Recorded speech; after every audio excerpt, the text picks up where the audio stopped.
Baik, kita masuk bab ketiga, algoritma, dan kita tengok definisi algoritma. Ini algoritma. Definisinya adalah algoritma adalah satu siri langkah.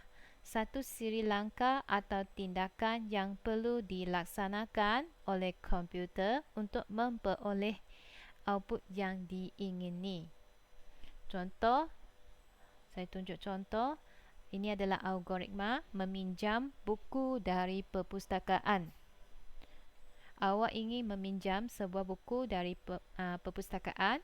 Nyatakan algoritma bagi proses yang perlu anda lalui untuk meminjam buku tersebut. Okey, yang pertama, awak akan masuk ke dalam perpustakaan. Yang kedua, langkah kedua, cari buku yang dikehendaki. Langkah ketiga, jika buku dijumpai, bawa buku ke kaunter pinjaman. Lepas tu, langkah terakhir, keluar dari perpustakaan. Ini adalah contoh algoritma. Ini adalah salah satu algoritma lah, contoh algoritma. Okay, so di sini dia kata algoritma ini adalah satu siri langkah atau tindakan. So di sini awak nampak tak dia ada langkah-langkah tindakan yang perlu dilaksanakan oleh komputer untuk memperoleh output yang diingini. So perkara penting semasa menulis algoritma ada 4, iaitu guna bahasa yang difahami oleh manusia lah. Contohnya bahasa Melayu dan bahasa English. Kemudian yang kedua, setiap langkah dihuraikan dengan jelas. Setiap langkah perlu dinyatakan dengan jelas dan tepat. Dan yang ketiga, ikut urutan. Perlu ikut urutan. Urutan langkah dinyatakan dengan betul. Urutan kena betul. Dan akhir sekali, ada kesudahan ataupun output ataupun hasil. Ada kesudahan, ada output ataupun hasil setelah langkah-langkah dilaksanakan. Macam contoh tadi, contoh di sini, ini proses meminjam buku. Awak perlu masuk ke perpustakaan dahulu, baru cari buku. Lepas tu baru pergi kaunter pinjaman dan keluar dari perpustakaan. Dia ikut urutan yang betul. Dan langkah-langkah di sini dia dinyatakan dengan jelas. Ada output adalah dapat sebuah buku, dapat pinjam sebuah buku. Bahasa di sini pun semua orang boleh faham. So awak ingat ni sajalah bahasa yang difahami, langkah dinyatakan dengan jelas, urutan adalah betul dan ada kesudahan. Okey, ini contoh dalam buku teks awak, muka surat 70. Di sini dia menyatakan di sini adalah contoh algoritma menguji kefungsian lampu. Tengok di sini ada banyak step. Yang pertama, awak semak sama ada plug dipalamkan ke dalam soket. Lepas tu jika tidak, palamkan plug ke dalam soket. Yang kedua, semak sama ada switch soket dipasang. Jika tidak, pasangkan switch soket. Yang ketiga, nombor 3, pasangkan switch lampu. Nombor 4, jika lampu menyala, padam switch lampu dan melangkau ke 7. Melangkau ke 7 maksudnya ke sini, selesai, tamat. Jika tidak, maksudnya jika lampu tidak menyala, awak perlu semak sama ada mentor terbakar. Jika mentor terbakar, perlu tukar mentor baharu. Jika mentor tak terbakar, baiki litar lampu. Dan akhir sekali, selesai. Ini adalah contoh algoritma menguji kefungsian lampu. Okey, lepas tu algoritma, tengok slide ini. Algoritma boleh diwakili atau dibentuk dalam pelbagai cara. Kita kata perwakilan algoritma ada 2, iaitu carta alih dan pseudocode. Perwakilan algoritma ada 2, iaitu carta alih dan pseudocode. Ini adalah contoh carta alih. Ini contoh carta alih dan pseudocode. Contoh pseudocode. Contoh carta alih dan pseudocode. Apa itu carta alih? Carta alih menggunakan simbol grafik untuk mewakili urutan langkah-langkah bagi algoritma yang perlu dilaksanakan. Simbol grafik di sinilah simbol, contohnya oval shape. Ini macam rectangle shape tapi bukan rectangle. Ini rectangle shape. Ini macam rectangle tapi dia sangat sedikit. Okey, ini adalah simbol grafik. Sudokod pula menggunakan bahasa yang difahami manusia. Okay, sudokod adalah bahasa, dia menggunakan bahasa, biasanya bahasa Melayu ataupun bahasa English. Menggunakan bahasa yang difahami manusia dan ayat-ayat yang ringkas. Ayat ringkas macam contoh di sini, dia guna ayat ringkas dan padat untuk mewakili langkah-langkah bagi algoritma. Dia tak ada macam algoritma yang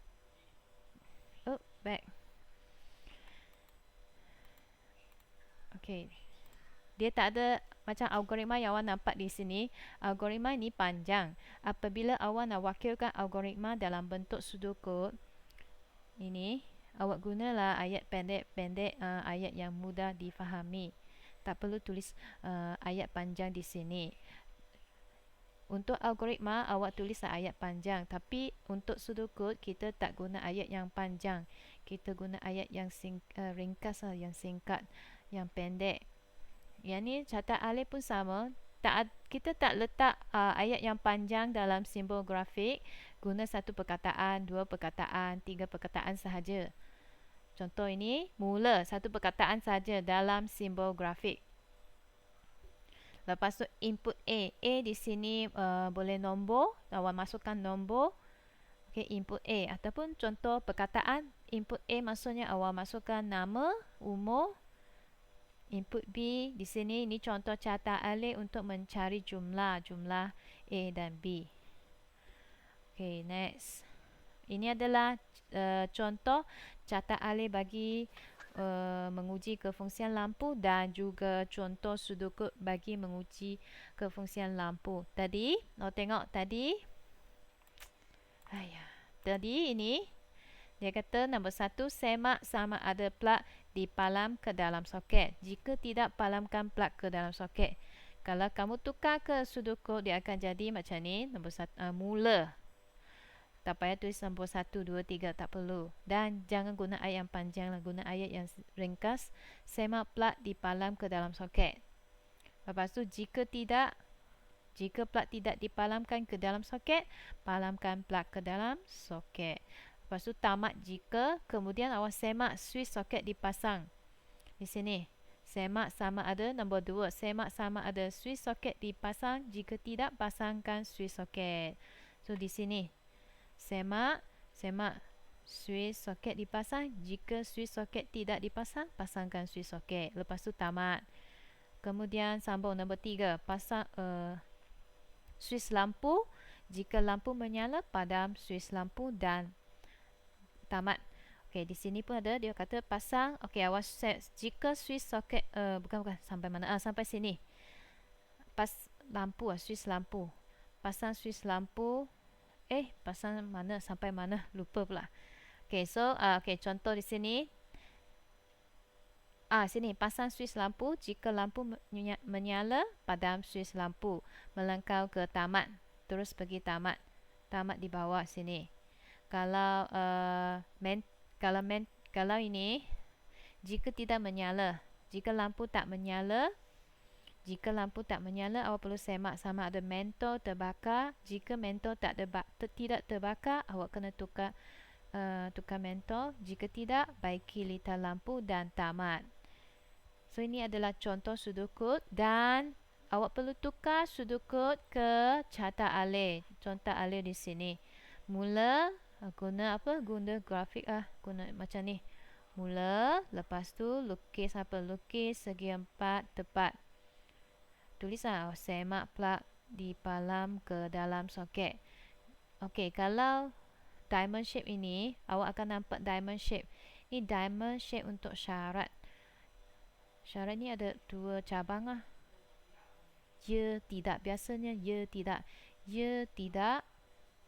Ataupun macam ni, ya, tidak. Untuk syarat, awak semak syarat, uji syarat. Okey, mungkin ada pelajar tanya, cikgu, kalau cabang tu saya lukis sebelah kiri boleh tak? Boleh. Nak lukis sebelah kiri pun boleh. Macam ni. Macam ni. Ya, tidak. Okey. Dan seterusnya lah. So, ini contoh dalam buku teks awak. Okey, kita tengok simbol-simbol carta alih. Okey, simbol yang pertama ini oval shape. Maknanya ini adalah terminal. Terminal untuk mula dan tamat sahaja. Mula maksudnya permulaan carta alih. Permulaan carta alih dan tamat penamatan carta alih. Dia macam ni. Awak guna oval shape, tulis perkataan mula. Ataupun tamat. Tamat. Simbol yang kedua, ini simbol yang pertama. Simbol yang kedua, rectangle shape, segi empat tepat. Ini segi empat tepat adalah proses. Namanya proses lah. Proses ini adalah contoh kegunaan lah di sini. Penerangan di sini bermaksud kegunaan. Dia punya kegunaan. Makna fungsi ataupun dia punya nama. Nama bagi simbol. Nama bagi simbol kedua adalah proses. Ini proses dan kegunaannya adalah aktiviti ataupun proses. Contohnya operasi umpukan. Umpukan di sini bermaksud kita assign. Assign something. Assign. Okey, contoh awak assign pi ini sebagai 3.142. Lepas tu macam ni. Ini proses lah. Guna segi empat tepat dan awak guna simbol ini pi dan assign pi as 3.142. Ataupun awak assign katakan y. Y adalah sama dengan 1. Ini dipanggil proses umpukan. Ini contohlah proses umpukan. Ataupun awak boleh guna untuk formula. Formula contoh rectangle shape ni, segi empat tepat. Kemudian awak tulislah jumlah sama dengan A tambah B. Okay, A tambah B. Ataupun luas sama dengan, ataupun awak tulis luas sama dengan A darab B. Ini adalah formula. Dua-dua ni formula. Tadi adalah proses umpukan. Proses umpukan ataupun formula kita guna. Inilah simbol rectangle shape. Simbol yang ketiga. Simbol ketiga dia bukan rectangle shape. Dia sengit sedikit, macam bukan lelayang, macam apa? Kalau nak kata diamond bukan diamond, lelayang bukan lelayang, tak tahulah, dia sengit sedikit. Dan ini adalah input output. Input output. Input output. Apa maksud input? Input bermaksud menerima dan simpan data. Okey, menerima, terima data yang awak masuk, maksudnya terima data yang awak key in. Awak key in data, kemudian dia simpan data tersebut. Operasi output. Output bermaksud papa, cetak. Dia akan papa pada screen, tahu? Papa pada screen ataupun cetak data tersebut. Paparan di sini, papa bermaksud paparan. Awak akan nampak pada screen. Lepas tu cetaklah, papa atau cetak. So contoh, okey, contoh macam ni. Okey, saya suruh input nama. Contohlah nama. Okey, so awak perlu masukkan nama. Okey, ataupun output contoh. Cetaklah. Saya tulis cetak keputusan. Macam ni. Okey, ini adalah contoh input output. Awak jangan salah guna simbol sebab selalunya biasanya saya nampak pelajar keliru dua ni. Dia buat terbalik, maksudnya nak input nama, cetak keputusan, dia guna simbol rectangle shape. Tak boleh sebab rectangle shape ini segi empat tepat ni untuk proses sahaja. Dia tak boleh buat input output. Dan simbol keempat, ini adalah syarat ataupun pilihan ataupun syarat. Biasanya dia menunjukkan pilihan ya atau tidak lah. Ya atau tidak. True false. Kita kata true false. Ya ataupun tidak. Contoh macam ni. Syarat yang diuji. Okay, dia ada syarat di sini. Lepas tu lukis cabang. 2 cabang sahaja. Kenapa? Sebab ya atau tidak. 2 pilihan sahaja. Tak ada 3 pilihan. Okay, mungkin di sini awak tulis ya. Sini tulis tidak. Ataupun tulis tidak. Ya. Boleh terbalik. Okay, ni contoh pilihan ataupun syarat. Dan nombor 5. Ini adalah garis alih. Garis alih ni menghubungkan simbol grafik dan menandakan urutan operasi lah. Dia hubungkan simbol dengan simbol. Kalau nak hubungkan ini, syarat ini dengan input-output, lukis lah. Sambung macam ni, sambung. Okay, dari atas ke bawah lah. Tak ada dari bawah ke atas lah. Jarang ada. Biasanya dari atas ke bawah. Dan akhir sekali, simbol ni penyambung. Penyambung. Dia menghubungkan catat alih yang terpisah dalam muka surat yang sama. Menghubungkan catat alih yang terpisah untuk muka surat yang sama. Kalau muka surat lain, dia guna simbol berbeza. Bukan macam ni. Macam ni. Saya rasa macam ni lah. Kalau muka surat yang lain. Biasanya kalau muka surat yang sama, kita guna ini, penyambung ini. Faham tak maksudnya? Contohlah, okay, awak punya catat alih sangat panjang. Panjang you punya catat alih. Sudah sampai bawah sini. Tak ada tempat nak lukis. You boleh sambung di atas. Macam ni. Okay, saya sambung lagi sini. Awak lukis banyak catat alih kan. Sini mula. Banyak-banyak. Tak cukup ruang. Dah penuh. Awak bahagian bawah tak ada ruang nak lukis. Awak boleh sambung di atas. Sambung di atas. Guna penyambung. Kalau orang nampak ni. Dia nampak ini simbol penyambung. Dia tahulah graf catat alih ini. Dia dari mana? Dari sini. Sambung ke bahagian bawah. Sambungan. Dia adalah sambungan lah. Okay. So saya nak awak keluarkan buku tulis awak. Salin ini. Salin ini dalam buku tulis awak. Hari ini 27. Hari ini Khamis Khamis 27 Mei. So awak salin ini dalam buku tulis awak. Buku tulis ASK.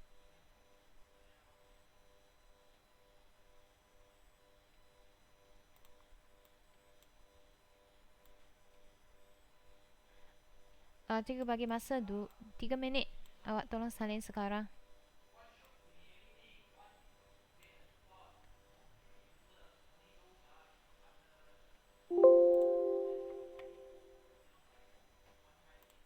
Oh.